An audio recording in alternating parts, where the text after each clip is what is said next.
throw a glass of water and it turns into instant ice, making an object float in the mid of the air.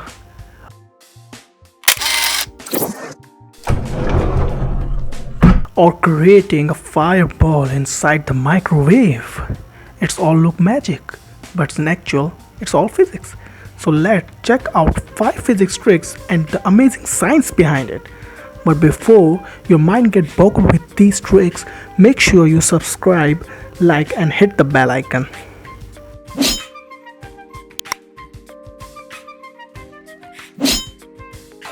And then throw it in the air and it's gonna evaporate. Ready? Oh, wow! Oh, That's amazing. usually if it was warm out it would go kerplunk in the snow, but Let's just rewind and check how does this happen. For this trick, you actually need an extreme temperature of minus 30 degrees centigrade, boiling water, and just throw water in the air and zakoosh, the magic is there. But what is happening? Actually, water can be solid, liquid and gas at the same time if it is at 0.01 degrees centigrade, and this phenomenon is called triple point. When the water is boiled, the energy is being added to water liquid state. The energy moves the molecules further away from each other until water vaporizes into gaseous state. When you throw the boiling water into the air, hot water forms into hot droplets. Because the tiny droplets are so hot, they start to vaporize. But since the cold air can't hold as much water vapor as warm air can, the water starts to condense. Because of the extreme temperature, water droplets freezes, which falls as ice crystals. Oh, wow!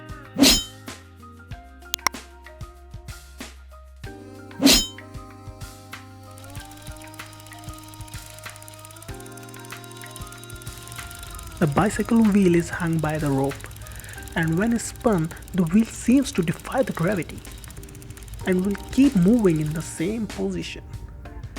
This is due to the physics phenomena called gyroscopic precision. Its concept is a little tricky. Better we go through an easy understanding. A bicycle wheel hung on the rope, keeping the tire in horizontal position and rotate the wheel. It keep on rotating in the horizontal position. But the common sense says that when wheel left from one side, it should go down vertically due to the gravity. But with rotating wheels, thing changes. When we apply force on the wheel downwards, it creates the torque, which is force into the distance from the rotating axis. By right hand grip rule, torque direction can be found, and in this case, torque is directed in this way. The angular momentum of the rotating wheel depends upon its moment of inertia and angular velocity. Because torque and angular momentum both are vector quantity and are directionally perpendicular to each other, angular momentum increases in the direction perpendicular to the torque. And due to this, precession occurs, which is actually change in direction of rotating wheel axis. As the angular momentum is directing this way and torque in that side, torque is causing a change in direction of angular momentum towards itself. This is why wheel moves along its horizontal axis in opposition to its vertical axis.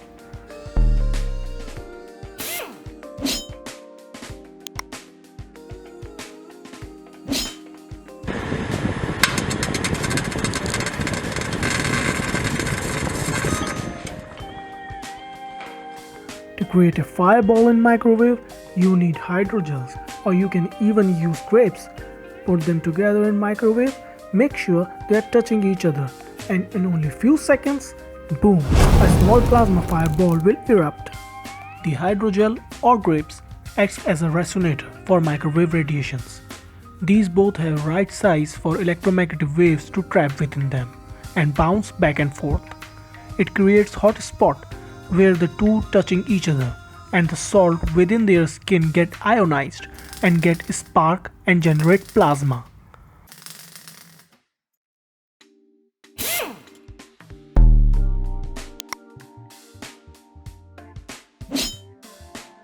but this time with a bit of backspin.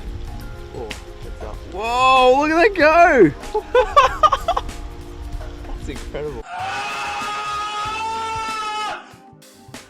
Here, the basketball is actually following the phenomena called Magnus Effect. The ball is being thrown from a height with backspin. When the ball is spinning, the air is rushing by all sides of the ball. But the direction in which ball is spinning, it drags the air with it and deflects back, which retards the airflow. And on the other side, the airflow is opposite to ball spin. So the airflow separates instead of deflecting, which speeds up the airflow. This creates a pressure difference, and as per Bernoulli's principle, as velocity increases, pressure decreases. So the side where airflow is slowed down forces the ball in the direction of low pressure region on the opposite side.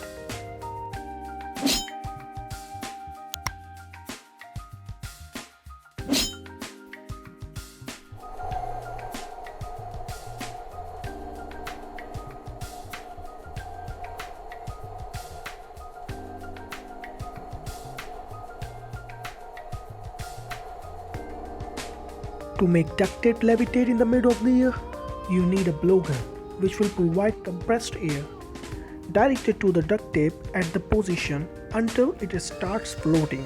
But more interesting thing is that we can actually levitate other objects like light bulb, pinball, screwdriver, and even a metal ratchet. But the condition you need is it should have at least semi-spherical shape, because the curvature provides the path for smooth airflow. The science behind this trick is Bernoulli's principle. As the high-speed air passes the object, it creates a low pressure on the upper side, because as per Bernoulli's principle, if the velocity is increased, it will decrease the fluid pressure. So the fast-moving stream of air pushes the object upwards, and low pressure zone created causes the deflected air to follow the curved surface of the object, which causes the duct tape to move towards low pressure area and keep the object suspended in the air. So if you like the video, comment below, and we'll see you in the next video.